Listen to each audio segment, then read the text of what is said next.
Hello everyone, welcome to एडुटैप।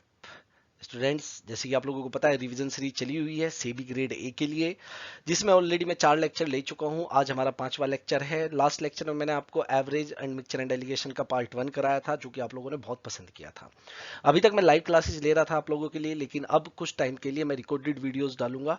और अगर आपको रिकॉर्डेड वीडियोस अच्छी लगे तो आप इसे लाइक जरूर करें और कमेंट करके मुझे जरूर बताएं कि कैसे आपको लगा हुआ है, या आपको मतलब कैसा लग रहा है और आपको क्या हेल्प इससे मिल पा रही है। ठीक है, कुछ टाइम के बाद जैसे ही सब हालात ठीक होंगे कोरोना से, तो फिर से हम लोग लाइव सेशन लेने लगेंगे। जब आप लोगों को पता है कि कोरोना जो है खतरनाक रूप ले चुका है, और इसीलिए लाइव सेशन लेना पॉसिबल नहीं हो पा रहा था, और इसीलिए हम लोग क्या कर रहे हैं कि रिकॉर्डेड वीडियोस आप लोगों के लिए लेकर आ रहे हैं। तो स्टार्ट करते चलिए। आगे बढ़ने से पहले एक बार मैं आपको एडुटैप की रिजल्ट बता देता हूं, हमारे रिजल्ट बता देता हूं। बहुत शानदार रिजल्ट रहे। अगर नाबार्ड ग्रेड ए 2019 की बात करें तो 25 सिलेक्शन थे आउट ऑफ 41 सीट्स, तो लगभग 50% से ज्यादा ही था। NABARD grade A 2019 grade B 2019 की बात करें, 4 सिलेक्शन थे आउट ऑफ 8 सीट्स, मतलब 50%, एग्जैक्ट 50% रिजल्ट एडुटैप ने दिया था। RBI grade B 2019 215 plus calls आ चुके हैं इंटरव्यू के लिए। जैसे कि आप लोगों को पता है कि अभी तक फाइनल रिजल्ट नहीं आया है। और एक बात और मैं आपको बता दूं कि सेबी के जितने भी कोर्सेज हैं उन पे 30% डिस्काउंट चल रहा है। आप कोड यूज कर सकते हैं सेबी 30। अगर आपको कोई भी प्रॉब्लम आती है आप इस नंबर पे कॉल कर सकते हैं 8146207241 पे। 2018 के रिजल्ट भी आप लोगों के सामने है, जो कि बहुत शानदार रहे थे। अब हम लोग स्टार्ट करते हैं क्वेश्चन के साथ। 6 क्वेश्चन मैं आप लोगों को पहले करा चुका हूं, मिक्सचर एंड एलिगेशन और एवरेज के। आज 7वें क्वेश्चन से मैं स्टार्ट कर रहा हूं। जिन्होंने पिछला लेक्चर नहीं देखा है तो प्लीज एक बार पिछला लेक्चर जरूर देख लें। उसी की हेल्प से आपको ये लेक्चर भी पूरा समझ में आएगा। मैं इसमें डीआई भी आप लोगों को कराऊंगा, डीआई भी डिस्कस करूंगा, और बहुत अच्छी डीआई होगी, और एग्जैक्ट आपके एग्जाम के पॉइंट ऑफ व्यू से मैं सारे क्वेश्चन करा रहा हूँ। तो ये क्वेश्चन है, द एवरेज सैलरी पर head of all the workers in A company is ₹95। The average salary of 15 officer is rupee 125 sorry 525, and the average salary per head of rest of rupee 85. Find the total number of worker in the workshop. कैसे करेंगे आप लोग इस question को? आप लोग इसे equation से भी कर सकते हैं। इक्वेशन मतलब आपको आनी चाहिए, ठीक है, वही कॉन्सेप्ट है, और बार बार कहता हूं concept is the king of math. ठीक है, तो अगर मैं इसे इक्वेशन के थ्रू करूं, इक्वेशन के थ्रू कैसे किया जा सकता है, क्या सॉल्यूशन रहेगा इसका इक्वेशन के थ्रू? आप टोटल नंबर ऑफ वर्कर्स अपनी तरफ से एक्स एज्यूम कर लीजिए। टोटल नंबर ऑफ वर्कर्स कितना एज्यूम कर लिया आपने? एक्स कर लिया। और अगर इनकी एवरेज इनकम की बात करें तो कितना है? 95। तो जो टोटल इनकम रही होगी, टोटल सैलरी रही होगी, आप इसे टोटल सैलरी कह सकते हैं, ठीक है, सैलरी ही लिखा गया है। तो टोटल सैलरी रही होगी 95 इंटू एक्स। इसमें तो कोई दिक्कत नहीं है, नहीं। अब इसने कहा कि जो 15 ऑफिसर है, जो 15 ऑफिसर हैं, 15 ऑफिसर्स, इस तरीके से मैं कर देता हूं, इनकी जो एवरेज सैलरी है वो 525 रुपीज है। कितनी है? 525। तो यहां पे जो टोटल रही होगी इन 15 ऑफिसर्स की, टोटल जो इनकम रही होगी वो रही होगी 15 इंटू 525। बात समझ में आई? ये रही होगी। और जो अदर बचे, अब अदर कितने बचे होंगे आप ये बताओ। टोटल हमारे पास एक्स है, जिसमें से 15 ऑफिसर ऑलरेडी आ चुके हैं, तो अब बचे एक्स माइनस 15, जिनकी जो एवरेज सैलरी है वो 85 रुपीज है। तो टोटल सैलरी जो रिमेनिंग बचे हैं उनकी कितनी रहेगी? तो ये रहेगी आपकी एक्स माइनस 15 इंटू 85। ठीक है, अब यहां से आप इक्वेशन इक्वेट कर सकते हो। आपकी जो टोटल सैलरी है जिसमें ऑफिसर प्लस नॉन ऑफिसर है वो कितना है? 95x। और ये किसके इक्वल हो जाएगा? 15 ऑफिसर की सैलरी, 15 ऑफिसर की सैलरी प्लस जो रेस्ट बचे जो नॉन ऑफिसर है एक्स माइनस 15, उनकी सैलरी। और ये आपके सामने एक इक्वेशन बन गई। यहाँ पे आप एक्स की वैल्यू फाइंड आउट कर सकते हो और आपको आंसर मिल जाएगा। लेकिन आप लोग क्या देख रहे हो? क्या ये लेंदी नहीं है? क्या टाइम टेकिंग टाइम नहीं ले रहा आपका? बहुत टाइम ले रहा है भाई, इतना टाइम पेपर में नहीं होता है। तो आप देखो, अगर आप थोड़ा सा दिमाग लगाओ तो आप यहाँ पे मिक्सचर एंड एलिगेशन यूज कर सकते हो। बहुत easily mixture and allegation use कर सकते हो। कैसे यूज कर सकते हो? अब वो बात सुनो ध्यान से। अगर बात करें, ध्यान से देखना, 15 ऑफिसर्स की, 15 ऑफिसर यहां पे मैंने लिख दिया, और एक्स मैंने मान लिया जो नॉन ऑफिसर है वो मैंने मान ली एक्स है। 15 ऑफिसर की जो इनका सैलरी है वो कितनी है? 525। ठीक है, और जो नॉन ऑफिसर है उनकी सैलरी कितनी है? 85। लेकिन अगर मैं दोनों की बात करूं कि भाई टोटल कितनी सैलरी है, वो है 95। मैंने आपको बताया था दो प्योर वैल्यूज आती है यहाँ पे, और वेटेड एवरेज जो है वो हमेशा बीच में होता है। अब हम लोग इनका डिफरेंस लेंगे, और डिफरेंस का मतलब मैंने आप लोगों को बताया हुआ है, कॉमन डिफरेंस जो होता है 525 में से 95 चला जाएगा, क्योंकि 95 छोटा है 525 से, तो ये आपको कितना मिल जाएगा यहाँ पे मिल जाएगा 430, ये मिल जाएगा नहीं मिल जाएगा। अब इन दोनों का डिफरेंस अगर यहाँ पे लेंगे तो कितना मिल जाएगा आपको, 10 मिल जाएगा। तो अगर रेशियो की बात करेंगे तो कितना आ गया, 1:43, ये आ गया नहीं आ गया। अब ये जो 1 है, अगर बात करूं मैं 1 की, तो आपको दिख रहा है कि जो 1 है वो ऑफिसर के नीचे आया है, और ऑफिसर कितने हैं मेरे पास 15, तो 1 पार्ट की वैल्यू 15 है। उसने टोटल एम्प्लॉय पूछा है, टोटल एम्प्लॉय मेरे पास 44 है। अगर 1 एम्प्लॉय की 15 है तो 44 एम्प्लॉय की कितनी हो जाएगी, ठीक है, 44 की वैल्यू क्या आ जाएगी, 44 इंटू 15, यहाँ पे आ जाएगा 6 और 0 660, 44 इंटू 15 कितना होगा 660। तो आंसर क्या है हमारा, फर्स्ट ऑप्शन बिल्कुल सही आंसर है। मुझे उम्मीद है कि ये कॉन्सेप्ट आपको ज्यादा अच्छा लगा होगा, सेकंड कॉन्सेप्ट क्लियर है। चलिए नेक्स्ट पे चलते हैं। नेक्स्ट क्वेश्चन भी बहुत ही अच्छा क्वेश्चन है, आप लोग पढ़िए और बताइए इसका आंसर क्या होगा। सबसे पहले खुद से सॉल्व करना है आपने।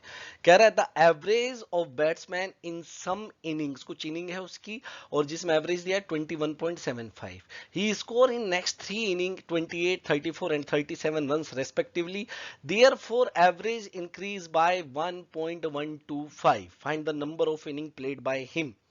अब इसे भी आप लोग एक्स वगैरह मान के कर सकते हैं, इक्वेशन बना के कर सकते हैं, लेकिन इस पे सिंपल अगर आप कॉन्सेप्ट देखें तो टोटल आगे उसने 3 इनिंग खेली है। सबसे पहले ये बात समझना, अब 3 इनिंग उसने आगे खेली है, जिसमें एक में उसने 28 रन बनाए हैं, एक में उसने 34 रन बनाए हैं, और एक में उसने 37 रन बनाए हैं।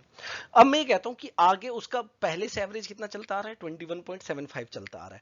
अब मैं ये कहता हूं कि अगर वो हर एक इनिंग में 21.75 ही बनाता, जो आगे उसने 3 इनिंग खेली है, अगर हर एक में वो 21.75 ही बनाता, तो एवरेज पे कोई फर्क नहीं पड़ने वाला था। मतलब अगर वो टोटल कितने रन बना देता, इसे भाई ऐड कर दो आप लोग, ठीक है, ऐड करके कितना मिल जाएगा 65.25। अगर वो 65.25 रन बनाता तो एवरेज पे कोई फर्क नहीं पड़ना था, जितना एवरेज पहले था उतना ही रहता। लेकिन उसने बनाया कितना है, 28 प्लस 34 प्लस 37, 28 प्लस 34 प्लस 37, तो ये कितना हो गया हमारा 99। उसने कितने रन बनाए 99। मतलब बना, अगर वो बनाता 65.25 तो उस पर कोई फर्क नहीं पड़ना था एवरेज पे, लेकिन बनाया कितना 99.00। तो कितने एक्स्ट्रा रन बनाए, अगर यहां पे हम लोग देख लें कि उसने इन 3 इनिंग में कितने एक्स्ट्रा रन बनाए हैं, ठीक है, तो माइनस कर दीजिए भाई, ये तो सिंपल मेंटल कैलकुलेशन से आप कर सकते हो। 33.75 रन इसने एक्स्ट्रा बनाए हैं, और ये एक्स्ट्रा रन बनाने की वजह से अब उसका एवरेज 1.125 क्या हुआ, इंक्रीज हुआ है। मतलब उसने हर एक इनिंग को 1.125 रन दे दिए, हर एक इनिंग को। टोटल उसने बांटे कितने रन, 33.75, एक इनिंग को दिया कितने इसने 1.125, तो टोटल कितनी इनिंग रही होगी, आप इसे कट कर दीजिए, तो टोटल आपको मिल जाएगा आंसर, कितनी इनिंग्स रही होगी, 30 इनिंग्स रही होगी। भाई एक बात बताओ, अगर उसने एक इनिंग को 1.125 दिया और टोटल उसने 33.75 दे दिए, तो कितनी इनिंग रही होगी, 30 इनिंग रही होगी या नहीं रही होगी। तो दिस इज द सिंपल, ये बहुत सिंपल था, इसमें कोई डाउट तो नहीं है ना। अगर इसमें कोई डाउट है तो देख लीजिए, ठीक है, और दोबारा पलट पलट के देखिए, कोई दिक्कत नहीं है। क्लियर, आगे चलते चलिए। नेक्स्ट क्वेश्चन देखते हैं, बहुत अच्छा क्वेश्चन है।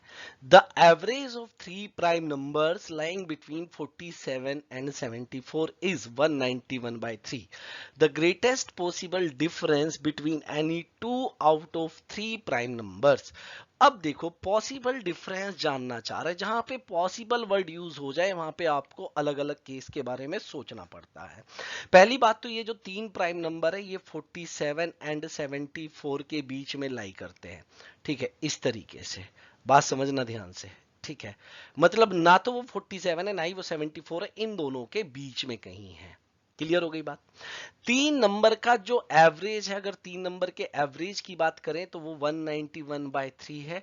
अगर मैं सम की बात करूंगा तो सम आपको पता है कि क्या होता है, n इंटू एवरेज होता है, और नंबर ऑफ टर्म्स n कितनी है 3, और एवरेज कितना है 191/3, तो जो सम है वो कितना आ जाएगा 191। 3 नंबर का सम 191 है।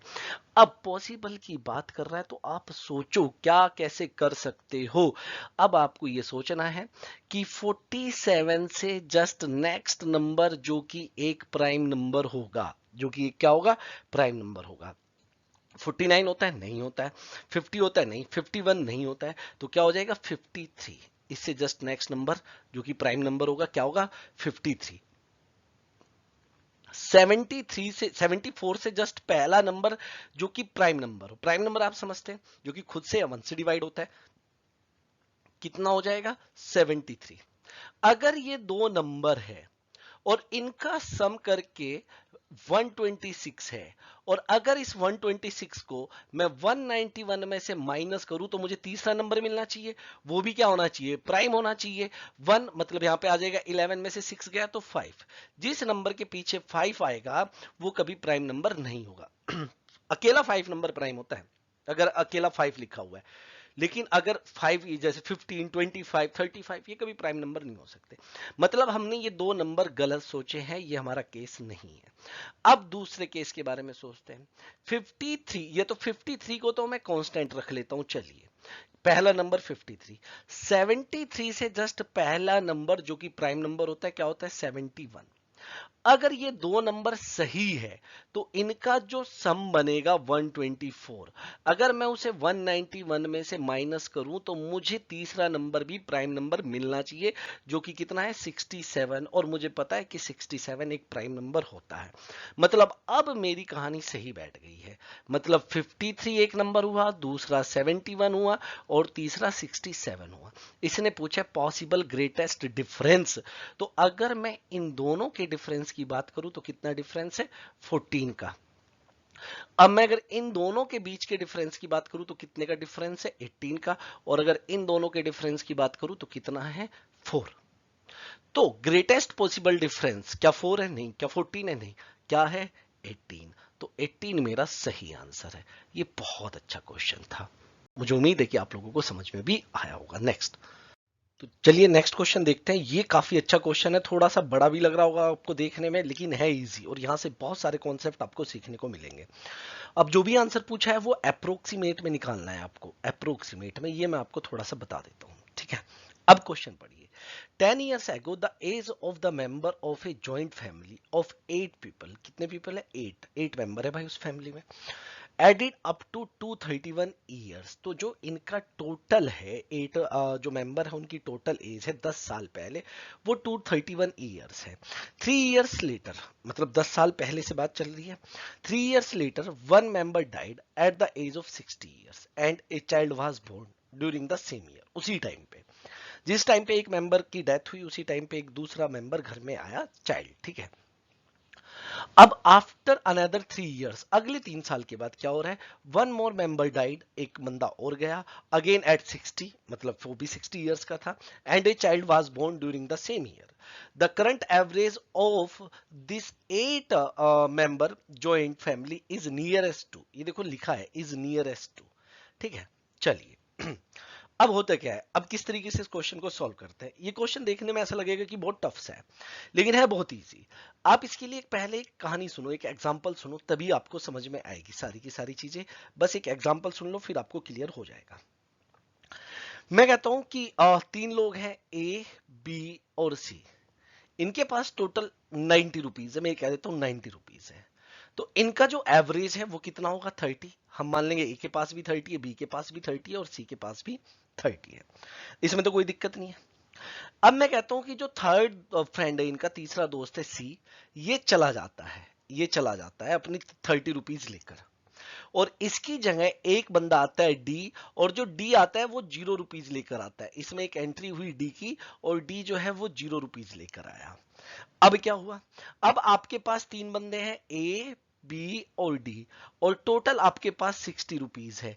तो भाई ये तो 0 लेके आया ना, और जो गया है वो 30 लेके गया है, तो अब जो एवरेज होगा वो होगा 60 डिवाइड बाय 3, तो नया एवरेज कितना हो जाएगा 20। अब ये चीजें मैं क्यों बता रहा हूं, जब कोई जाता है कुछ अमाउंट लेके गया, और उसकी जगह जब कोई 0 लेके आ रहा है, कितना लेके आ रहा है 0, जब कोई गया तो और उसकी जगह कोई 0 लेके आया है, तो जो न्यू एवरेज है वो डायरेक्ट क्या हो जाएगा, न्यू एवरेज डायरेक्ट। सबसे पहली बात, न्यू एवरेज जो है वो डायरेक्ट क्या हो जाएगा, ये चीज हमने समझनी है यहां पे। तो पहले जो एवरेज था वो 30 था, बात समझ में आई या नहीं है, और जो लेकर गया है वो 30 लेकर गया है कितनों से, 3 से, जितने मेंबर है। तो न्यू एवरेज आप देख रहे हो यहाँ पे डायरेक्ट ही आपको मिल जाएगा कितना 20। ये कब के लिए है, जब जो जा रहा है वो जितना एवरेज उतना लेके जा रहा है, और जो आ रहा है वो क्या लेके आ रहा है, 0 लेके आ रहा है। तो आप न्यू एवरेज डायरेक्ट ही निकाल सकते हैं। ओल्ड एवरेज में से माइनस कर दीजिए जितना नया बंदा लेके गया, 30 रुपए लेके गया है एक बंदा जो पुराना, सॉरी, और कितनों से लेके गया, 3 से, क्योंकि फिर 3 हो चुके हैं, डी भी आ चुका है। क्लियर हो गई बात। अब इस क्वेश्चन को समझते हैं, यहां पे ध्यान से देखना भाई, ये क्वेश्चन उतना भी आसान नहीं है, ठीक है। चलिए करें स्टार्ट। यहां पे मैं कहता हूं कि ये परसेंटेज है, यहां पे क्या है, ये परसेंटेज है, और यहां पे 10 साल पहली एज है, ये क्या है 10 साल पहली एज है, 10 इयर्स माइनस। बात समझ में। अब 10 इयर्स माइनस पे बात करें तो जो टोटल एज थी वो 231 थी, कितने मेंबर की, 8 की। तो जो एवरेज रहा होगा, अगर मैं 231 बाई 8 कर दूं तो ये आ जाएगा हमारा 28.8। तो यहां पे जो एवरेज था वो कितना था, 28.8 था, 28.8। अब इससे 3 साल आगे की अगर मैं बात करूं, 3 साल आगे की, क्योंकि उसने लिखा है कि 3 इयर्स लेटर, तो 3 इयर्स लेटर आगे हम बाद में पढ़ेंगे। अब हर एक की एज में 3-3 साल ऐड हुए होंगे या नहीं हुए होंगे। अभी जो एवरेज है वो 28.8 है, 3 साल बाद जो एवरेज है वो 31.8 हो जाएगा, हर एक में 3-3 साल ऐड हो जाएंगे। अब यहाँ पे ये एवरेज है 31.8, लेकिन यहाँ पे क्या हुआ, एक 60 वाला चला गया, 60 वाला चला गया, और उसकी जगह 0 लेके आया है। तो अब यहाँ पे जो एवरेज होगा, यहाँ पे जो एवरेज होगा वो क्या होगा, 31.8 माइनस जो गया है वो 60 लेके गया है कितनों से, 8 से। भाई आ चुका है ना, एक गया, एक आया, पहले भी 8 थे अभी भी 8 है कि नहीं है। तो ये आपका आ जाएगा 31.8 माइनस 60/8 कितना होता है, 7.5। बिल्कुल सही बात है। तो यहाँ पे अब जो आपका एवरेज आ जाएगा वो आ जाएगा 24.3। तो अब यहां पे ध्यान से देखो, अब यहां पे क्या हुआ, जब एक 60 वाला चला गया और 0 वाला आ गया है, तो अब जो एवरेज है वो है 24.3, है कि नहीं है। बिल्कुल सही बात। अब इससे आगे 3 साल आगे और बात हुई, इससे 3 साल आगे और बात हुई, बात समझ में। इससे 3 साल आगे मतलब हर एक की एज में फिर से 3-3 साल ऐड हो गए होंगे, 24.3 एवरेज था, 3 ऐड कर देंगे, अब एवरेज हो जाएगा 27.3। लेकिन यहां पे फिर से वही कहानी हुई कि एक गया और 0 वाला आया, तो अब यहां पे क्या एवरेज होगा ये चीज समझो। यहां पे एवरेज हो जाएगा 27.3 माइनस 60/8, मतलब आपको पता है कि 60/8 कितना होता है, 7.5 होता है। तो ये कितना हो जाएगा आपका 19.80, मतलब अब यहां पे जो एवरेज है 19.80 है। और यहां से आगे, अब जब आगे चले हैं तो कितने साल बचे होंगे टोटल, 3 + 3 6 हो चुके हैं, टोटल 10 इयर्स तक हमने पहुंचना था, तो 4 साल और बचे हैं, तो यहाँ पे 4 इयर्स और प्लस कर देंगे। तो 19.8 में हर एक में 4-4 साल ऐड हो रहा है, तो एवरेज में भी 4 साल ऐड हो जाएंगे, तो कितना हो जाएगा 23.80। तो ये एवरेज होगा फिलहाल। उसने पूछा है नियरेस्ट, तो हम ऑप्शन में देखेंगे इसके नियरेस्ट कौन है, 24 है, तो आंसर क्या होगा 24। ये बहुत अच्छा क्वेश्चन था, उम्मीद आप लोगों को क्लियर हो गया होगा, बहुत अच्छा क्वेश्चन था। नेक्स्ट क्वेश्चन देखते हैं, चलिए। तो चलिए अब देखते हैं डीआई। अब ये डीआई जो है, रेशियो और मिक्सचर एंड एलिगेशन, इसमें यूज होना है। मिक्सचर सी दिख रहा है अभी तक तो, अगर पहली नजर में देखा जाए। अब कुछ जो मिसिंग डीआई होती है वो होती है कि क्वेश्चन में डाटा छिपा होता है, क्वेश्चन से डाटा हम लोग निकालते हैं और मिसिंग डीआई को फिल करते हैं, कंप्लीट करते हैं। और कुछ ऐसी होती है मिसिंग डीआई कि उसमें क्वेश्चन के डाटा की जरूरत नहीं है, जो ग्राफ में डाटा दिया गया उसी से जो मिसिंग टर्म्स है वो फिल हो सकती है। जैसे यहाँ पे देखिए, यहाँ पे क्या दिया हुआ है, मिक्सचर, ये दिया है total quantity, milk and water का रेशियो, क्वांटिटी सोल्ड, फिर रिमेनिंग क्वांटिटी या रिमेनिंग मिक्सचर आप कह सकते हैं, मिल्क जो ऐड किया गया बाद में, वाटर जो ऐड किया गया बाद में, और फाइनल जो मिक्सचर बना है उसमें मिल्क एंड वाटर का रेशियो। अब आप यहाँ पे ध्यान से समझना, टोटल मेरे पास 84 क्वांटिटी थी, मतलब मिल्क एंड वाटर था इनिशियली, जिनका रेशियो 7:4 था।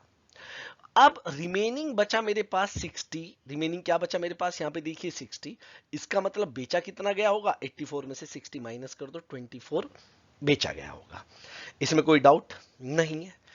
अब यहाँ पे कह रहा है कि मिल्क एडिड और वाटर एडिड, अब मिल्क एडिड और वाटर एडिड इसके बारे में तो मुझे कुछ नहीं पता है। अब आप यहाँ पे देखो, जब 24 लीटर मिक्सचर बेच दिया है तो बच रहा कितना है, यहाँ पे 60 बच रहा है, तो 60 भी 7:5 के रेशियो में ही बचेगा, 5 से 7:5 के रेशियो में ही बचेगा या नहीं बचेगा। तो अगर मैं 60 को 7:5 में ब्रेक करता हूं, 7:5 में ब्रेक करता हूं, तो जो मिल्क है, जो रिमेनिंग यहाँ पे अगर मैं बात करूं, ये यहाँ पे, तो इसमें जो मिल्क है वो बचेगा 35 लीटर, और वाटर कितना बचेगा, 25। इतनी बात समझ में आती है आपको या नहीं आती है, इसमें कोई दिक्कत है तो बताइए, नहीं है, चलिए बहुत अच्छी बात है। अब जो रिमेनिंग है उसमें 25 वाटर है, 35 मिल्क है, और हमने इसमें 5 लीटर वाटर ऐड कर दिया, कितना ऐड कर दिया, 5 लीटर वाटर ऐड कर दिया, तो जो वाटर है वो टोटल कितना हो गया, जो अब जो फाइनल मिक्सचर है, फाइनल मिक्सचर में जो वाटर है वो हो चुका है 30 लीटर। बात समझ में आई या नहीं आई, यहाँ पे अगर मैं बात करूं तो फाइनल मिक्सचर में 30 लीटर क्या हो चुका है, वाटर हो चुका है, और रेशियो में कितना है, वाटर 2 है, मतलब 2 की वैल्यू अगर 30 है तो 3 की वैल्यू कितनी हो जाएगी, 45 हो जाएगी या नहीं हो जाएगी। मतलब जो फाइनल मिक्सचर है उसमें 45 लीटर मेरे पास मिल्क है, जबकि मिल्क जो बचा था वो 35 बचा था, इसका मतलब 10 लीटर मिल्क ऐड किया गया होगा, 10 लीटर मिल्क ऐड किया गया होगा। बताइए समझ में आई बात या नहीं है, ये इसमें कोई डाउट है, एक बार और सुन लो ध्यान से। टोटल 85 था, मिल्क एंड वाटर का रेशियो 7:5 था, रिमेनिंग पार्ट बचा 60, इसका मतलब बेचा गया होगा 24। बात समझ में आती है।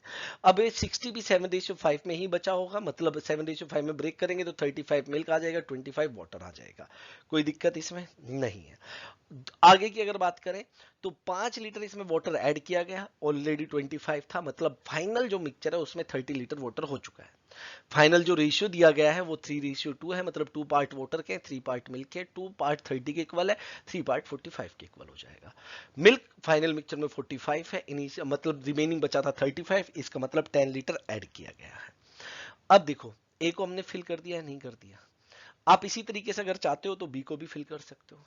बी को फिल कैसे कर सकते हो, यहाँ पे रेशियो देखो कितना दिया गया है, 5:4 मिल्क एंड वाटर का, क्वांटिटी सोल्ड कितना है 27, रिमेनिंग कितना है 81, तो इसका मतलब टोटल कितना रहा होगा 108। भैया आप ही बताओ, अगर 27 बेच दिया और 81 बच गया, इसका मतलब टोटल हमारे पास कितना रहा है 108, ठीक है 108।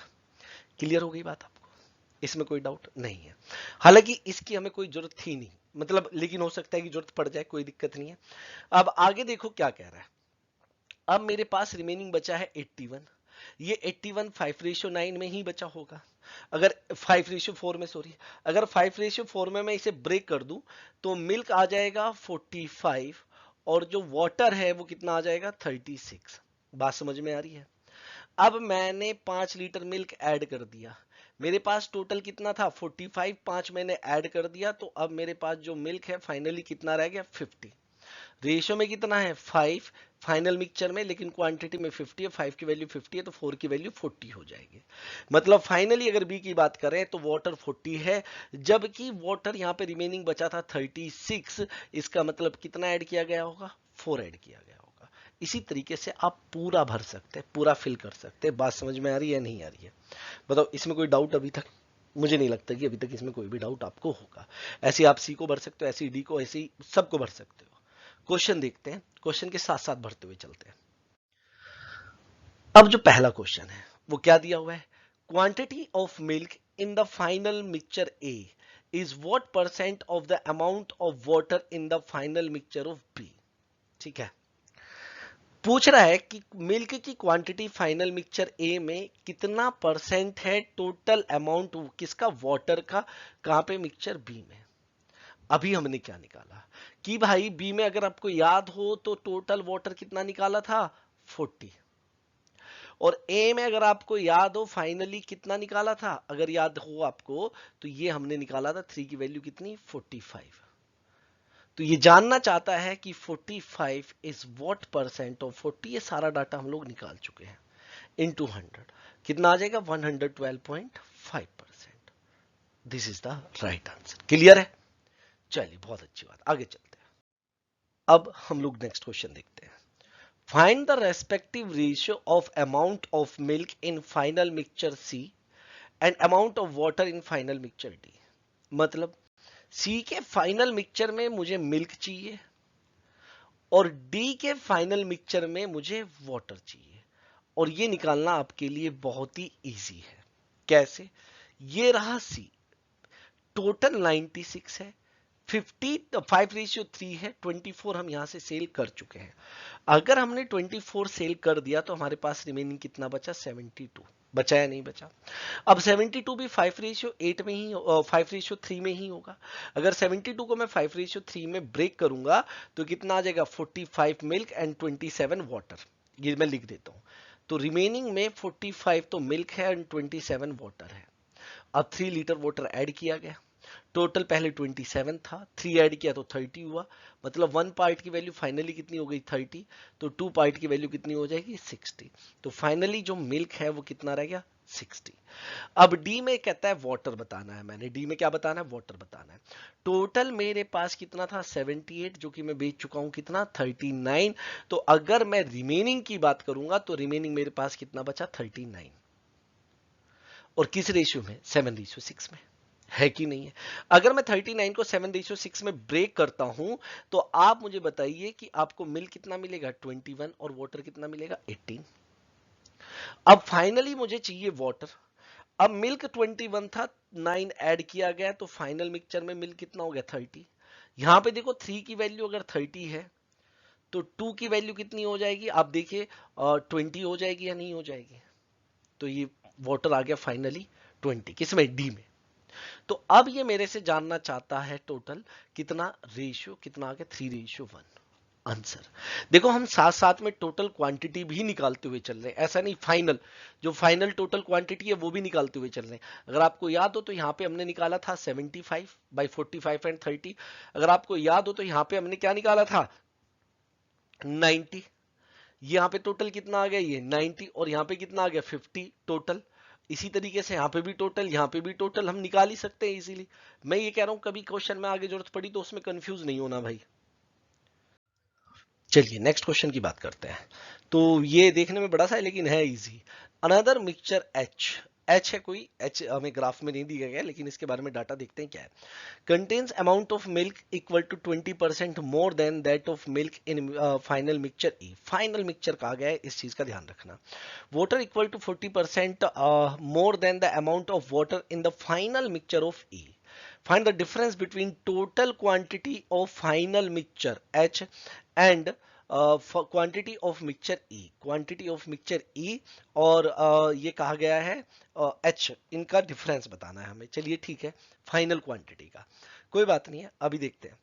ई की बात हुई है, ई को देखिए यहाँ पे। ई में अगर हम रिमेनिंग की बात करें तो रिमेनिंग हमारे पास 28 है, जो कि 4:3 में ही रहा होगा, मिल्क एंड वाटर। अगर 28 को 4:3 में डिवाइड करेंगे तो मिल्क कितना आ जाएगा आपका, यहाँ से मिल्क आ जाएगा, ये हुआ हमारा 7 की वैल्यू, हाँ 16 आ जाएगा, ये 16 आ जाएगा, और यहाँ पे ये 12 आ जाएगा। वाटर कितना आ जाएगा, 12। अब वाटर हमने इसमें 8 ऐड किया तो वाटर हमारे पास टोटल हो गया 20। मतलब 2 पार्ट की वैल्यू अगर फाइनल मिक्सचर में बात करें 20 है, और 3 पार्ट की वैल्यू कितनी हो जाएगी, 30 हो जाएगी।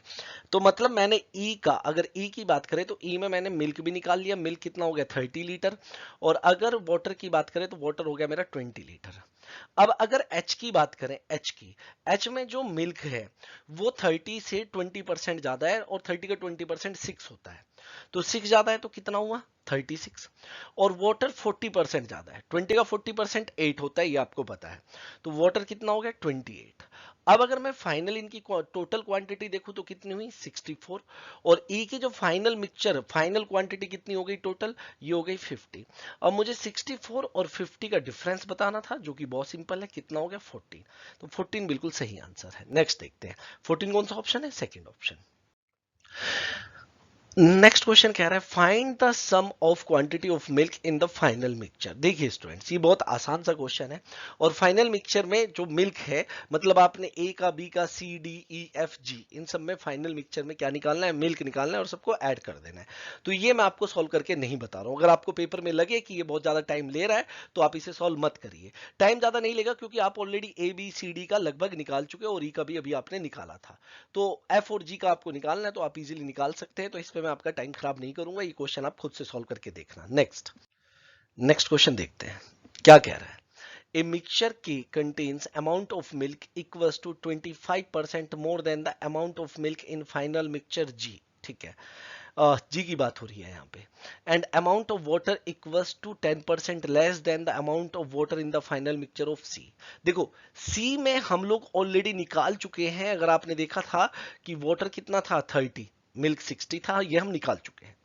तो के में अगर वाटर की बात करें, के में अगर वाटर की बात करें तो वो 30 से 10% कम है, मतलब 3 कम है, तो कितना है 27 लीटर। के में अगर मिल्क की बात करें तो ये 25% ज्यादा है जी के फाइनल मिक्सचर में जो मिल्क है उससे।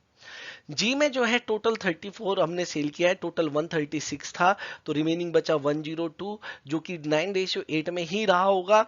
अगर मैं 102 को 9:8 में डिवाइड करूंगा तो मेरे पास जो मिल्क है वो आ जाएगा 54, और जो वाटर है वो आ जाएगा 48। अब हमने 2 लीटर इसमें वाटर ऐड किया, तो फाइनली वाटर मेरे पास कितना हो गया 50। ठीक है, 5 की वैल्यू अगर 50 है तो 6 की वैल्यू 60 हो जाएगी। मतलब जी में फाइनल जो मिक्सचर है उसमें वाटर मिल्क जो है वो 60 है, और के में ये 25% ज्यादा है 60 से। तो 60 का 25% 15 होता है, तो कितना है 75। अब ये के का हमें पता चल गया कि के में मिल्क कितना है और वाटर कितना है। अब आगे बढ़ते हैं और आगे देखते हैं क्या कह रहा है क्वेश्चन में। The milkman sold 34 liter of the mixture and added 10 liter of milk and 12 liter of water to the remaining mixture. Find the difference between the quantity of milk and quantity of water in the final mixture of K। अब देखो एक बात सुनो, कैसे करेंगे। के में अगर मैं बात करूं वाटर एंड मिल्क का रेशियो, वाटर एंड मिल्क का रेशियो, तो 27 रेशियो कितना है 75। अगर मैं इसे 3 से कट करूं तो 9:25 आ जाएगा। 9:25 सॉरी, कितना होगा 25। अब रेशियो में टोटल हुआ 34, ठीक है, और सेल भी किया 34 ही। बात समझ में आई, मतलब 9 लीटर वाटर सेल किया होगा, 25 लीटर इसने मिल्क सेल किया होगा।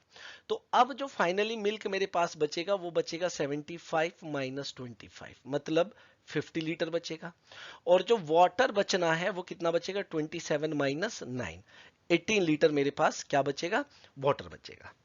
अभी भी क्वेश्चन खत्म नहीं हुआ है। अब ये कह रहा है कि 10 लीटर तो मिल्क ऐड कर दिया, 10 लीटर इसमें मिल्क ऐड कर दिया, और 12 लीटर वाटर ऐड कर दिया, तो टोटल ये कितना हो गया 60, और फाइनली ये टोटल कितना हो गया 30। तो फाइनली जो मेरे पास मिक्सचर बचा मिल्क और वाटर का के में, वो 60 लीटर मिल्क है और वाटर 30 लीटर है। अब क्या कह रहा है, इन दोनों का डिफरेंस जानना चाह रहा है। Find the difference between quantity of milk and quantity of water in the final mixture of के। तो इन दोनों 60 और 30 में कितने का डिफरेंस होता है, 30 का होता है भाई, सिंपल सी बात है। ये रहा आंसर आपका, बताइए क्लियर हुआ या नहीं हुआ। ये डीआई थी, और इसी तरह की डीआई आपने नबार्ड में भी देखी थी कि थोड़ी सी कैलकुलेटिव थी लेकिन थी आसान। तो यहाँ पे भी इजी है, तो डीआई हम लोग डिस्कस करते रहेंगे। नेक्स्ट, अब नेक्स्ट क्वेश्चन की बात करते हैं। आप लोग ध्यान से देखना, बहुत अच्छा सा क्वेश्चन है और काफी इंपॉर्टेंट क्वेश्चन हो जाता है इस तरह के क्वेश्चन। काफी इंपॉर्टेंट क्वेश्चन है लेकिन है इजी। क्वेश्चन आपको साफ दिख रहा होगा। Rajiv earns 3 by 2 times in January, April, July and October than his average earning of 600 per month in the rest of the month। अब देखो ध्यान से, ठीक है, अगर मैं पहली लाइन की बात करूं तो मुझे 4 मंथ्स दिए गए हैं, और जो रिमेनिंग 8 मंथ्स है, अब देखना रिमेनिंग कितने हैं 8 मंथ्स है, ये मैंने रिमेनिंग 8 मंथ बना दिए। तो जो 4 मंथ्स की एवरेज है वो 3 by 2 है, किससे, रिमेनिंग से। रिमेनिंग की एवरेज कितनी है 600। अगर रिमेनिंग की एवरेज 600 है, 2 पार्ट की वैल्यू 600 है, तो 3 पार्ट की वैल्यू 900 होगी। मतलब पहले जो ये 4 मंथ्स दिए हैं इनका एवरेज 900 है, मतलब टोटल कितना रहा होगा 3600। और रिमेनिंग जो है उनका 600 एवरेज है 8 मंथ्स का, तो टोटल कितना रहा होगा 4800। इसमें तो कोई दिक्कत नहीं है। अब आगे देखते हैं। So his saving in the January April, ये हमें उसकी इनकम दी गई है, टोटल इनकम है ये। ठीक है, अगर मैं यहाँ पे टोटल इनकम ऐड भी कर दूं कि पूरे साल की इसकी इनकम कितनी है, तो ये कितनी आ जाएगी हमारे पास 8400। कितनी आ जाएगी 8400। अब आगे क्या कह रहे हैं, उसकी जो सेविंग है इन the January April July and October, जो भी 4 महीने में दिए हैं वही ऊपर वाले 4 महीने यहाँ पे 4 मंथ्स दिए गए हैं। ये जो है 5/4 है, जो रिमेनिंग मंथ्स है उनकी एवरेज का। ठीक है, रिमेनिंग कितने 8, और रिमेनिंग की जो सेविंग है वो 400 है। तो रिमेनिंग की जो सेविंग है वो 400 है, मतलब 4 की वैल्यू 400 है, तो 5 की वैल्यू 500 होगी। मतलब पहले 4 महीने की जो सेविंग है वो 500 है, और अगले 8 महीने की सेविंग 400 है। तो 500 मतलब ये कितना आ जाएगा आपका 2000, और यहां पे अगर बात करेंगे तो कितना आ जाएगा ये 3200। बात समझ में आ रही है नहीं आ रही है? अगर मैं यहाँ पे टोटल सेविंग देखूं तो कितनी है 5200, और टोटल सेविंग अगर 5200 है और टोटल इनकी जो इनकम थी वो 8400 है, तो जो टोटल एक्सपेंडिचर है 12 मंथ का, जो टोटल एक्सपेंडिचर है, एक्सपेंडिचर क्या होता है इनकम माइनस सेविंग। तो इनकम 8400 है और सेविंग 5200 है, तो यहां पे अगर मैं कहूं तो ये कितना बन जाएगा मेरे पास 3800, 3200।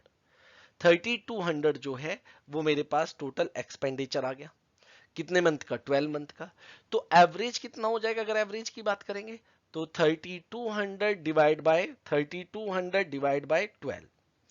ठीक है, डिवाइड बाय 12, जो कि कितना आ जाएगा 266.66। तो ये आसान क्वेश्चन था। आपके एग्जाम में इसी तरह के क्वेश्चन आते हैं, इजी होते हैं, लेकिन बस हम लोग डर जाते हैं कि लैंग्वेज क्वेश्चन है और काफी बड़ी लैंग्वेज है। तो काफी बड़ी लैंग्वेज नहीं है, पहली बात तो ये सिंपल सी लैंग्वेज है, इजीली क्वेश्चन को किया जा सकता था। नेक्स्ट क्वेश्चन की बात करते हैं। ये बहुत अच्छा क्वेश्चन है, और इसमें कुछ लोग बहुत ज्यादा कैलकुलेशन कर लेते हैं, लेकिन उतनी कैलकुलेशन की जरूरत नहीं होती है। ठीक है, ध्यान से देखिए। There were 5 section in math paper. The average score of Pooja in first 3 section was 83, and the average in the last 3 section was 97, and the average of all the section कितना है such that whole paper was 92. Then her score in the third section में इसका score बताना है। कैसे करते थे हम लोग? हम लोग ये करते हैं, देखो सबसे पहले मैं बात बता रहा हूं आपको। हम लोग करते हैं कि ये मेरे पास टोटल कितने सेक्शन है 5 सेक्शन है। ठीक है, टोटल मेरे पास कितने 5 सेक्शन, और इन 5 सेक्शन का फाइनली एवरेज कितना दिया हुआ है 92। तो इन 5 सेक्शन में टोटल कितना रहा होगा 5 इंटू 92, तो जो कि कितना हो गया होगा मेरे पास 5 इंटू 92, अगर थोड़ा कैलकुलेशन करें तो 460। बात समझ में? अब इसने ये कहा कि फर्स्ट 3 की अगर मैं बात करूं, फर्स्ट 3 की, तो फर्स्ट 3 का एवरेज 83 है, फर्स्ट 3 का एवरेज 83 है, जो कि 249 हो जाएगा। लास्ट 3 का जो एवरेज है, लास्ट 3 का जो एवरेज है वो 97 है, जो कि कितना हो जाएगा मेरे पास 97 इंटू 3 हो जाएगा। 97 इंटू 3, तो ये हुआ 1, और 27 प्लस 2, तो कितना हुआ 29, ये हो गया। अब अगर मैं इसे फर्स्ट 3 और लास्ट 3 को ऐड करूंगा, तो ये जो बीच वाली टर्म है ये 2 बार काउंट हो जाएगी, जबकि ऊपर ये एक ही है। तो अगर मैं इन दोनों को ऐड कर देता हूं, 249 को ऐड कर देता हूं 291 के साथ, 291, तो कितना हो जाएगा 540। कितना हुआ 540। तो 6 का 540 है, जबकि इसमें एक बार ये जो बीच वाली टर्म है 2 बार, जो तीसरा सेक्शन है ये 2 बार ऐड हो चुका है। अगर मैं 2 बार वाले से एक बार को माइनस कर देता हूं, तो एक बार वाला सेक्शन रह जाएगा नहीं रह जाएगा मेरे पास, बताइए। तो ये कितना हो जाएगा 0, और यहां पे कितना आ जाएगा ये 8, तो ये आ जाएगा 80। तो आंसर क्या है 80, मतलब नन ऑफ दीज। ज्यादातर लोग इसी तरीके से इस क्वेश्चन को करते हैं, लेकिन आगे मैं इसके ऊपर एग्जांपल भी कराऊंगा आपको, पहले आप इसे समझ लीजिए। जब आपके पास इस तरह का क्वेश्चन आता है। तो जो ओरिजिनल एवरेज था 5 सेक्शन का ओरिजिनल एवरेज, वो था आपका 92। फर्स्ट 3 का जो एवरेज था वो कितना था 83, और लास्ट 3 का जो एवरेज था वो कितना था 97। तो आपने ये देखना है कि फर्स्ट 3 का जो एवरेज है वो ओरिजिनल से कितना कम है। 92 से कितना कम है 9, कम है तो माइनस 9। एवरेज कम होने का मतलब है कि हर एक के पास 9 कम है, टोटल 3 सेक्शन है तो टोटल 27 कम हो जाएगा। लास्ट 3 का जो एवरेज है वो 97 है, ओरिजिनल से 5 ज्यादा है मतलब प्लस का 5। टोटल हमारे पास 3 सेक्शन है यहाँ पे, तो हमारे पास ये कितना हुआ 15 रिजल्ट आ गया। अगर मैं इन दोनों रिजल्ट देखूं -27 और +15, तो ये आ रहा है -12। अगर ये माइनस है तो ओरिजिनल से माइनस कर देते हैं। ऐसा क्यों होता है, यहीं से कहानी आती है निकल के। इतना बेसिक मैंने कोर्स में पूरा बताया हुआ है, लेकिन अभी हम उतना डिटेल में नहीं बात कर रहे हैं। तो माइनस है तो 92 से माइनस कर दो, प्लस होता है 92 में प्लस कर देते, आंसर आपको मिल गया 80 सीधा सीधा। जब माइनस है तो माइनस करना, प्लस है तो प्लस करना। ये बात कब, जब आपके टोटल तो 5 सेक्शन थे, लेकिन यहां पे अगर हम बात करें तो 6 सेक्शन हो जा रहे हैं, क्योंकि एक सेक्शन को 2 बार काउंट किया गया था। क्लियर, आगे चलते हैं। ये मैंने कुछ एग्जाम्पल रखा है आपके लिए, जो अभी क्वेश्चन कराया उसी तरह का एग्जाम्पल है। इससे कह रहे एवरेज ऑफ 50 नंबर इज 20। जो 50 नंबर है उनका जो ओरिजिनल एवरेज है वो कितना है 20 है। द एवरेज ऑफ फर्स्ट 8, जो पहले 8 नंबर है उनका जो एवरेज है वो 21 है, और लास्ट का जो 8 है उनका एवरेज 18 दिया गया है। अब मिडिल टर्म जानना चाहता है, जैसे अभी हमने जो थर्ड टर्म निकाली थी उसी की बात कर रहा है। तो देखो सिंपल कितना हो जाएगा अब आपके लिए। टोटल 15 था, लेकिन 8 + 8 कितना हो रहा है 16, मतलब माइनस है तो माइनस, प्लस है तो प्लस। 21 एवरेज होने का मतलब है कि ओरिजिनल से एक ज्यादा है। कितने नंबर का, 8 नंबर का, तो टोटल 8 ज्यादा हो गए, 8 ज्यादा हो गए, +8।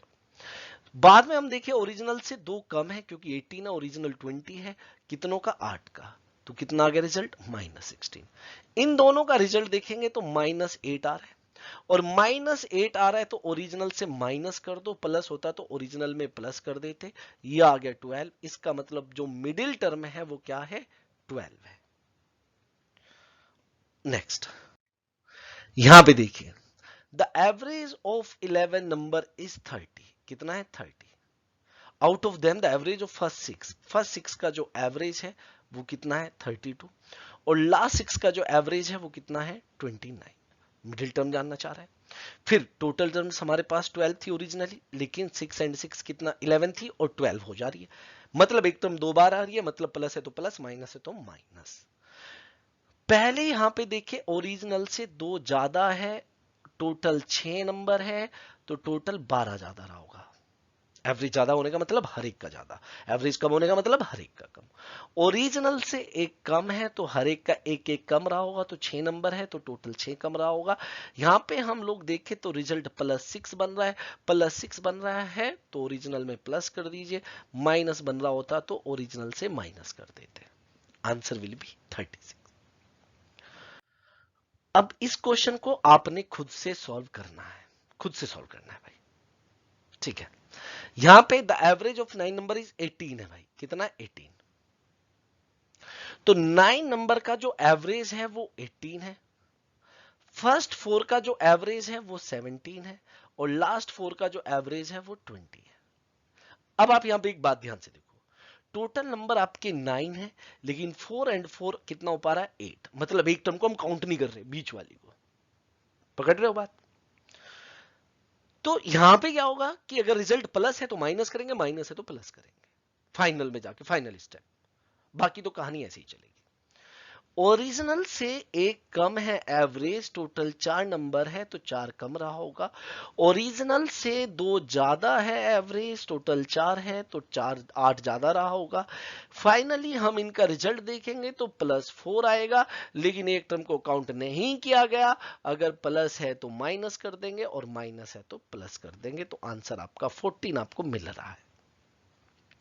बात पकड़ी, क्लियर। चलिए नेक्स्ट, अगर आपको देखो अच्छा लग रहा है तो प्लीज लाइक जरूर करें, है ना, और सब्सक्राइब, जिसने चैनल को सब्सक्राइब नहीं किया सब्सक्राइब कर दें, और इसका आंसर बिना पेन चलाए बता दें कि पहले 13 नंबर का जो एवरेज है टोटल वो 20 है, फर्स्ट 6 का जो एवरेज है वो 18 है, और लास्ट 6 का जो एवरेज है वो 21 है। तो सबसे पहली नजर आपकी जाएगी कि टोटल 13 था, लेकिन 6 एंड 6 कितना हो पाया 12।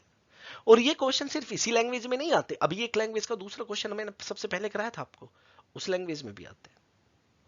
तो अब अगर यहां पे बात देखें, ओरिजिनल से 2 कम है, टोटल यहां पे 6 नंबर है, मतलब 12 कम रहा होगा। ओरिजिनल से 1 ज्यादा है, टोटल 6 नंबर है, तो मतलब टोटल 6 ज्यादा रहा होगा।